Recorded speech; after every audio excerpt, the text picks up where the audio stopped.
70-ականների Ստեփանակերտը 21-րդ դարի Երևանյան բեմում Արցախի եռակի թատրոնը ամառային անձրևներով է հիշեցնում երևանցի հանդիսատեսին 70-ականների Ստեփանակերտում պատանեկության եւ առաջին սիրո մասին։ Երևանի Իլիկարտ սրճարանում վերջին րոպեներն են պրեմիերայից առաջ։ Я написала пьесу. Պիեսը գրել է Մստեության դերասանների պատվերով։ Նրանք ուզում էին մի թեմա, որն իրենց սրտով կլիներ,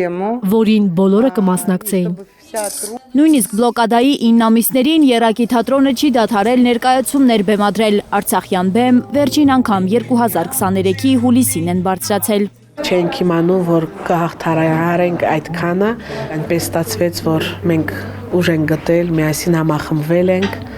ու հիմա մենք այստեղ ներկայացում ենք պատրաստել, որպեսզի մեր հանդիսատեսի համար, որոնք շատ էին սպասում։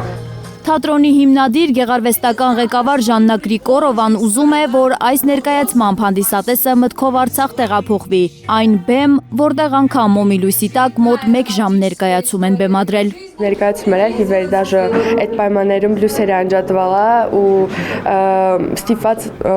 առանց ինչ-որ զվուկ, առանց ինչ-որ լույս խաղանքրալմունք ու զալմս պիս պայձերշ կարալ, որովհետև սաղ լույսերը ֆանարիկն է միացրալ, սաղ սկսալմս օգները ու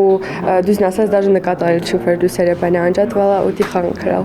Больше 2 месяцев. 2 ամսից ավելի մենք աշխատեցինք ամենադժվար, այսինքն գործնականում անհնար պայմաններում, Потому что որովհետև մենք միայն մեզ ունեինք, չկար մի տեղ, որտեղ կարող էինք փորձ անել։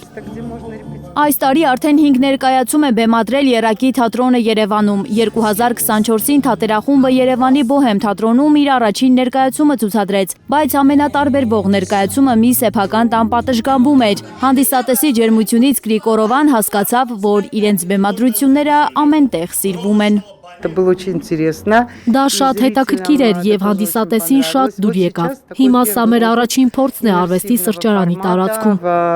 Մենք շատ ուրախ ենք, որ հանդիպեցինք այս սրճարանի սեփականատիրոջը, ով այս անգամ թույլ տվեց խաղալ այստեղ։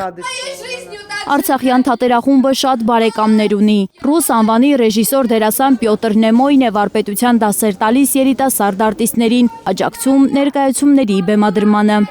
Այս մարդկանց մեջ իսկական սեր կա։ Նրանք զարմանալի մարդիկ են այս ժամանակների համար։ Բոլորը ինչ որտեղ աշխատում են, իսկ աշխատանքից հետո շտապ հավաքվում են եւ կազմակերպում են փորձեր։ Այս սիրողական թատրոնը ես միշտ ավելի եմ սիրել, քան որևէ այլ պրոֆեսիոնալ թատրոն։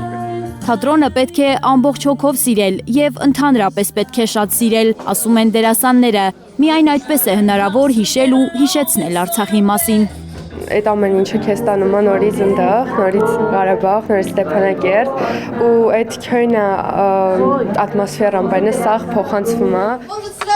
Երևանի սրտում արցախյան այս տրամադրության եւ հիշողությունների համար Տաշիր բարեգործական հիմնադրամն է ամեն ինչ արել։ Եռակի թատրոնում այդ մասին մեծ ողջավորությամբ են պատմում։